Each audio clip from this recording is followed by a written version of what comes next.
I grew up in a town most people wouldn't be able to find on a map. It was quiet until 2010. That's when the stories started. Our small rural community had always been unremarkable, the kind of place where nothing ever really happened. But in the fall of 2010, everything changed.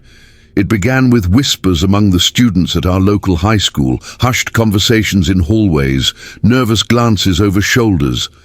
At first, I didn't pay much attention. Small towns breed gossip, after all.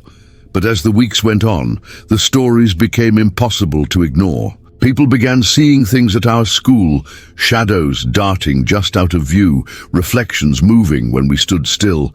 It started small, a flicker in a mirror, a dark shape in an empty classroom, but soon more and more students were coming forward with their own encounters. Sarah, a quiet girl from my English class, told me she'd seen a figure standing at the end of the music hall after band practice. When she blinked, it vanished. Tom, the class clown who never took anything seriously, went pale as he described a child's face peering at him from a bathroom mirror, a face that disappeared when he turned around. I remember the day Jenny burst into tears during lunch, shaking as she recounted how she'd heard someone whispering her name in the empty gym. She'd been alone, she swore, completely alone. A few friends even said something followed them home. They'd hear footsteps that stopped when they turned around, feel cold air rush past them inside their locked rooms. Lights would flicker without explanation. Objects would move when no one was looking. Mike, my next-door neighbor, told me he woke up one night to find muddy, child-sized footprints leading from his bedroom window to the foot of his bed. When his parents came to look, the prints had vanished without a trace. As the paranormal activity escalated, tension in the school reached a breaking point. Students were skipping class, too afraid to walk the halls alone. Teachers tried to maintain order, but even they seemed on edge. The principal held an assembly, attempting to quell the growing panic. He assured us there were no ghosts, no supernatural entities, just overactive imaginations and the power of suggestion. But his words rang hollow in the face of what we were experiencing. Something was wrong in our school. We could all feel it. Then came the night 5 students stayed late for detention. It was a Friday in late November. The sky had already grown dark by the time detention was set to end at 6 p.m. Security footage showed the 5 students, Jessica, Kyle, Amber, Marcus, and Ethan, walking down the West Wing around 5:50 p.m. The West Wing was one of the oldest parts of the school, with flickering fluorescent lights and creaky floorboards. It had always felt off.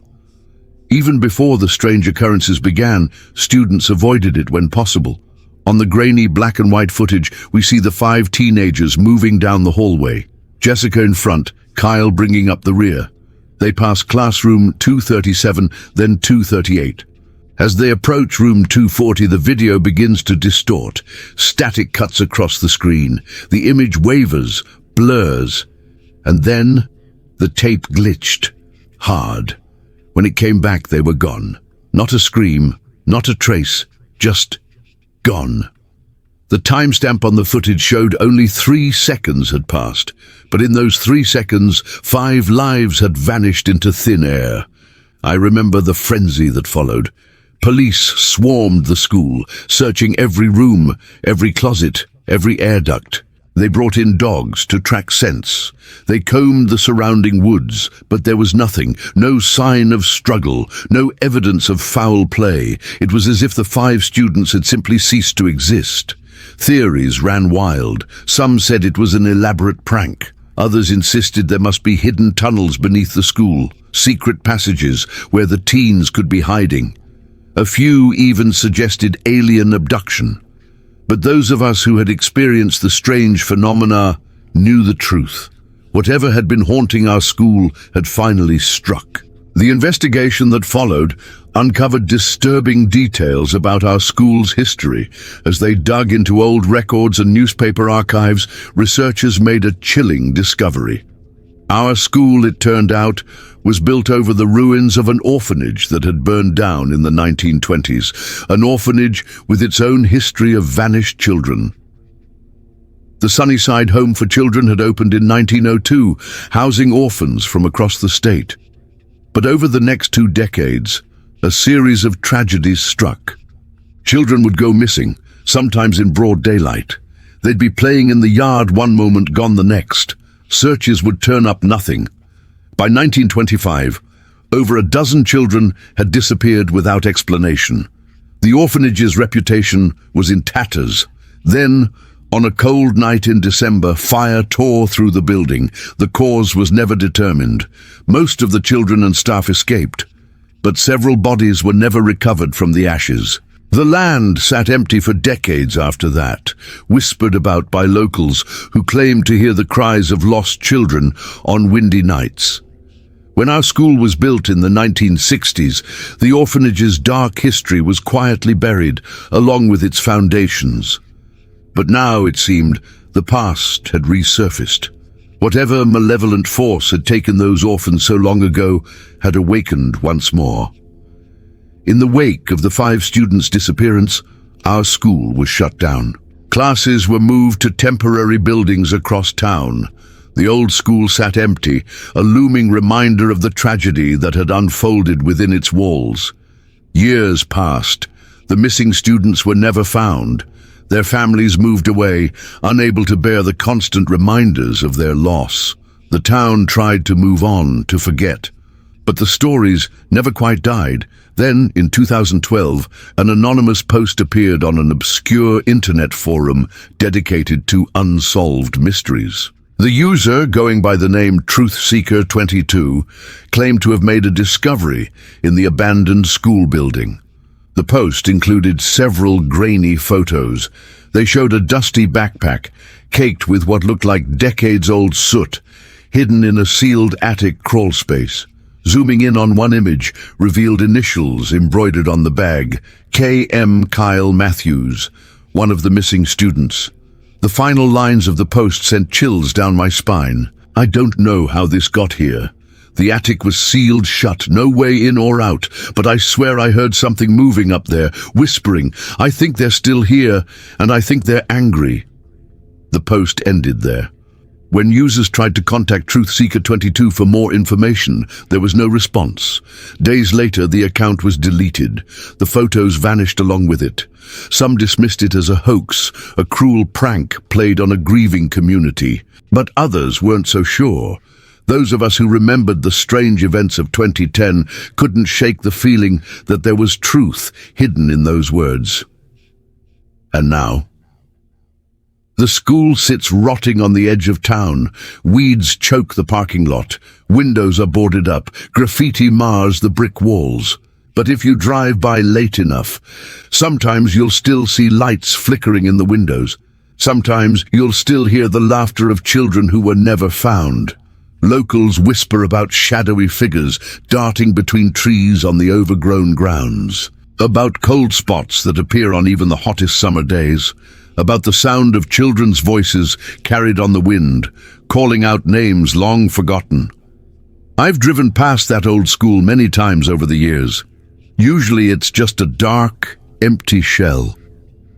But once, just once, I saw something that made my blood run cold. It was well past midnight. I was heading home after a late shift at work.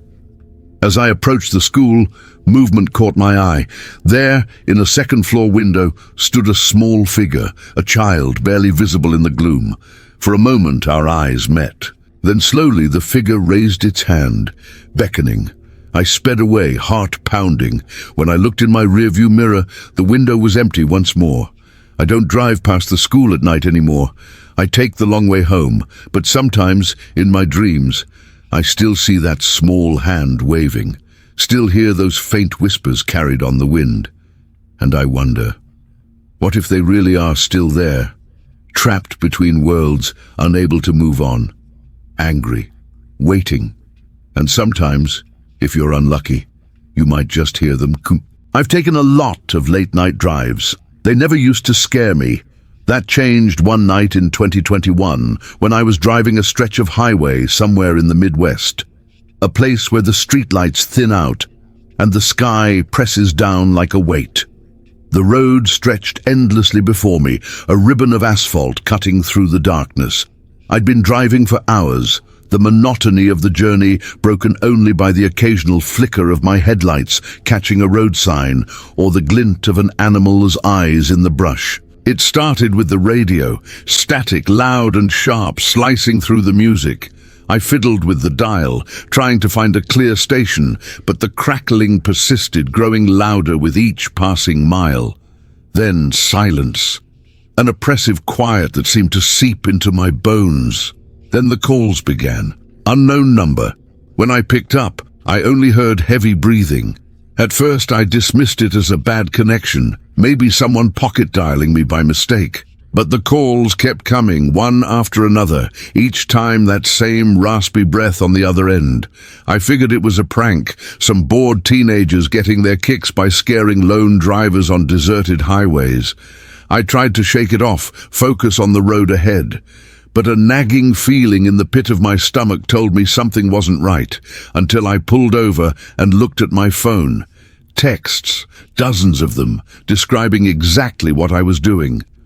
Pulled over, checking the phone, looking scared. My blood ran cold as I scrolled through the messages, each one a precise description of my actions, my surroundings, even my thoughts. How was this possible?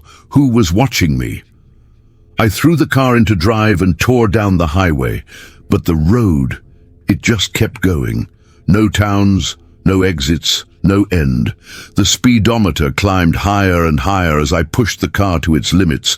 My knuckles turned white on the steering wheel, eyes darting between the road and the rear-view mirror, searching for any sign of pursuit. But there was nothing behind me except the endless stretch of highway, swallowed by the darkness. Every detour, every turn I made, somehow the road brought me right back to where I started. I'd see a sign for an upcoming exit, only for it to vanish as I approached. Side roads that seemed to promise escape would curve back onto the main highway, leaving me exactly where I began. The mile markers disappeared, the road signs twisted like melted plastic, their letters rearranging themselves into nonsensical words that hurt my eyes to look at. Time seemed to lose all meaning. Had I been driving for hours, days? The sky above remained an inky black, no hint of dawn on the horizon, and then the car died. No warning, just dead. One moment I was hurtling down the highway and the next, silence. The engine sputtered and went quiet, the headlights flickering out, plunging me into total darkness. I coasted to a stop on the shoulder, my heart pounding in my chest. I remember the cold crawling over me, filling the car like smoke. It wasn't the normal chill of a Midwest night. This was a bone-deep cold that seemed to radiate from within, as if my very soul was freezing over. With shaking hands, I reached for my phone. The screen glowed to life, casting an eerie blue light over the car's interior. More messages waited for me. Car stopped, engine dead. You're afraid now, aren't you? I took a picture for proof, posted it online. In the rearview mirror behind the car, something was standing there, tall, twisted, wrong. It was just a glimpse, a shadow darker than the night around it. But I knew, with a certainty that chilled me to my core, that it wasn't human. Its proportions were all wrong, limbs too long and bent at impossible angles. And it was getting closer. My fingers flew across the phone's keyboard, desperate to reach out, to leave some record of what was happening to me. The last thing I ever posted was, "It's here, I'm not alone." I don't remember much after that. Flashes of memory, like a broken film reel. The sound of footsteps on gravel, a tapping at the window, the car door opening, though I know I had locked it.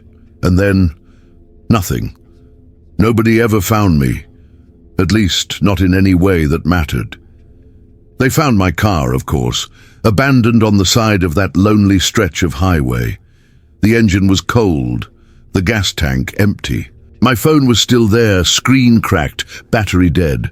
But of me, there was no trace. The investigation went nowhere. No signs of foul play, no evidence of what had happened. Just another unexplained disappearance, filed away and forgotten. But the story didn't end there. It spread as stories like this tend to do in the age of the internet. Whispers on forums, threads on Reddit, videos on obscure YouTube channels.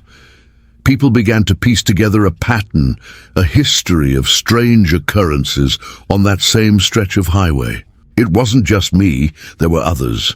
Drivers who reported similar experiences, endless loops of road, warped signs, the feeling of being watched.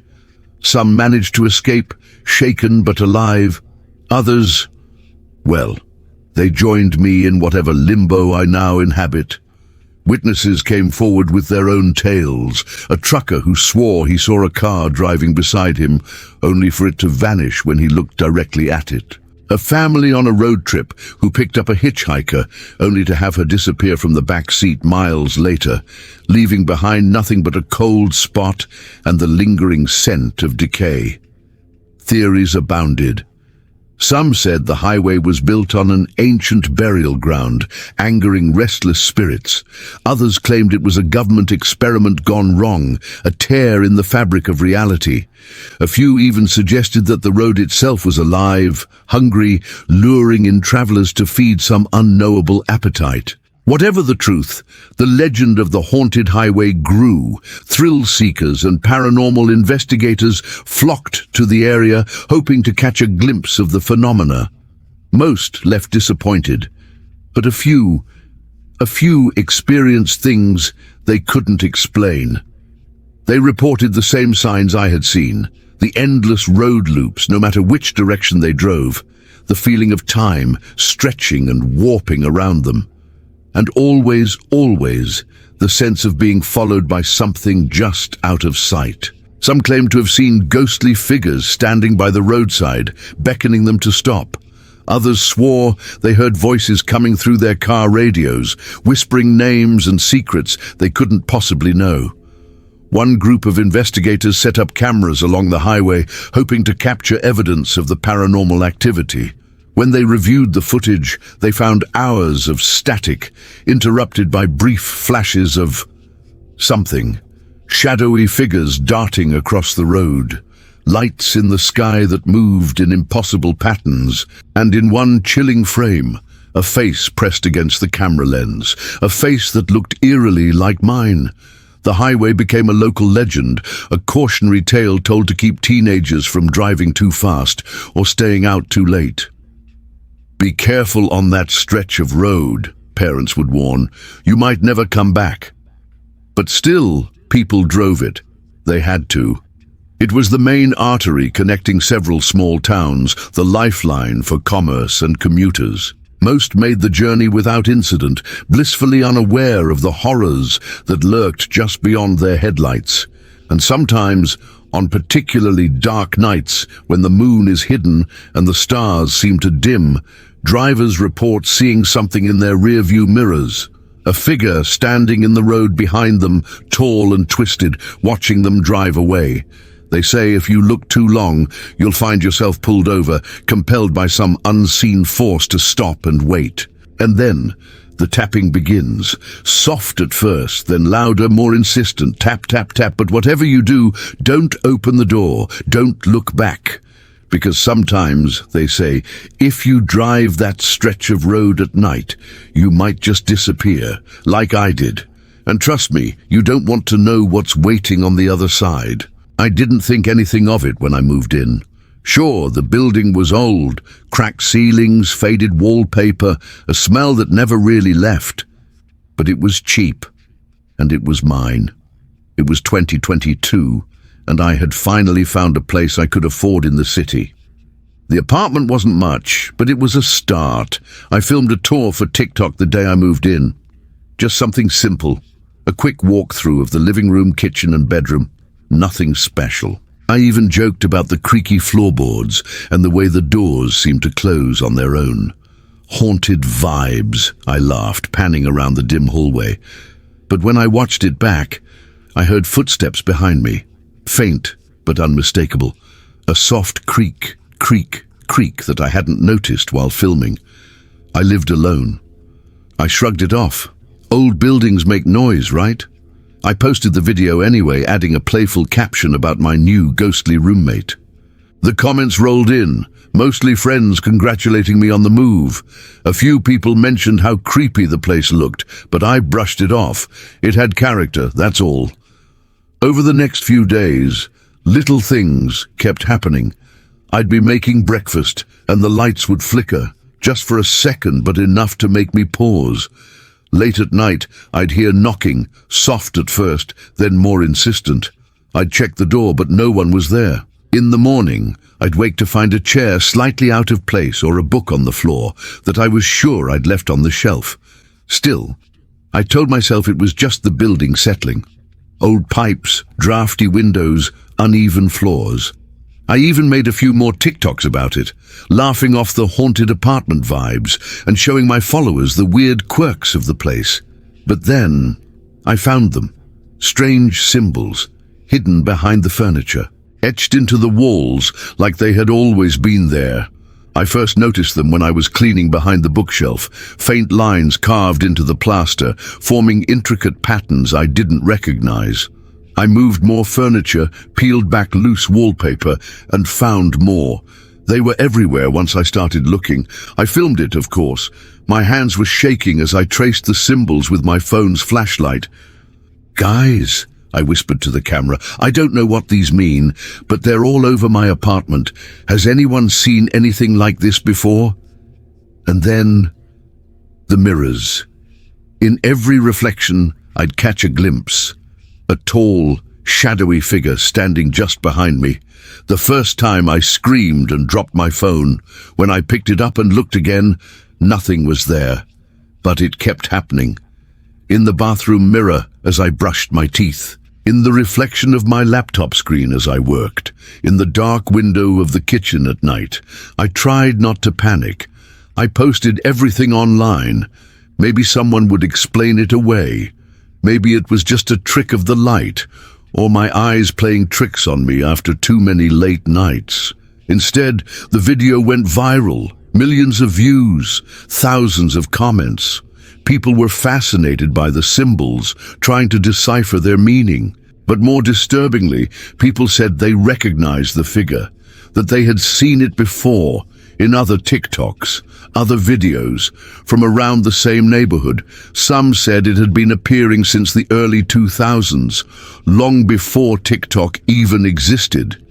There were grainy photos, old forum posts, local legends about a shadow man that haunted the area. I fell down a rabbit hole, reading everything I could find. The more I learned, the more terrified I became. I started to feel it even when I wasn't filming. Cold air brushing past me, my name whispered when I was alone. I'd wake up in the middle of the night, certain someone was standing over my bed. But when I turned on the light, the room was empty. My videos became more frantic. I'd film myself pacing the apartment, jumping at every sound. "It's here," I'd whisper, spinning the camera around wildly. "Can you see it? Can you feel it?" The comments were a mix of concern and excitement. Some people thought I was losing my mind. Others begged for more updates. I couldn't sleep. I couldn't eat. I spent hours staring at the walls, tracing the symbols with my fingers, trying to understand what they meant. Why were they here? Why was this happening to me? In one video, I broke down crying. "I can't take this anymore," I sobbed, mascara streaking down my face. "It's always watching me. I can feel it. Please, someone help me." The video got millions of views. People were worried. Some suggested I leave the apartment, but where would I go? This thing, whatever it was, had been here for years. What if it followed me? My last video. I wish I hadn't filmed it, but I felt compelled to. Like something was guiding my hand as I picked up my phone and started recording. I stood in front of the bathroom mirror, my face pale and gaunt from lack of sleep. "I think I understand now," I said, my voice eerily calm. "It's not just haunting this place. It's not just watching. It wants something. It wants..." In the mirror, It was closer than ever, almost touching me. A dark, towering shape that seemed to suck in all the light around it. I could feel its cold breath on the back of my neck. I could hear it whispering my name. The video cut off abruptly. That was 3 weeks ago. My TikTok has been silent ever since. No updates, no explanations. Just that final chilling image frozen on the screen. Me, wide-eyed with terror, and behind me a darkness deeper than night. People have tried to find me. They've called the police, contacted my family. But it's like I've vanished into thin air. The apartment stands empty now, the door locked from the inside. No one wants to go in. They say they can hear whispers coming from behind the walls. Some think I lost my mind, that the stress of viral fame and an overactive imagination drove me to a breakdown. Others believe the entity took me, dragged me into whatever dark realm it came from. A few optimists cling to the hope that it was all an elaborate hoax, a prank gone too far. But the truth is far worse than any of them could imagine, because I'm still here, still watching, still trapped behind the glass, a shadow among shadows. And I'm not alone. There are others here with me, souls collected over decades, centuries even. We are the Watchers now, forever seeking new victims to join our ranks. So be careful what you film, be careful what you share, because you never know who or what might be watching. And once it sees you, once it chooses you, there's no escape. The next time you look in a mirror or catch your reflection in a dark window, look closely. That shadow behind you, it might not be yours. And if you hear a whisper, if you feel a chill, run. Run before it's too late. But for me, it's already too late. I'm here in the dark, waiting. And someday, maybe someday soon, you'll join me.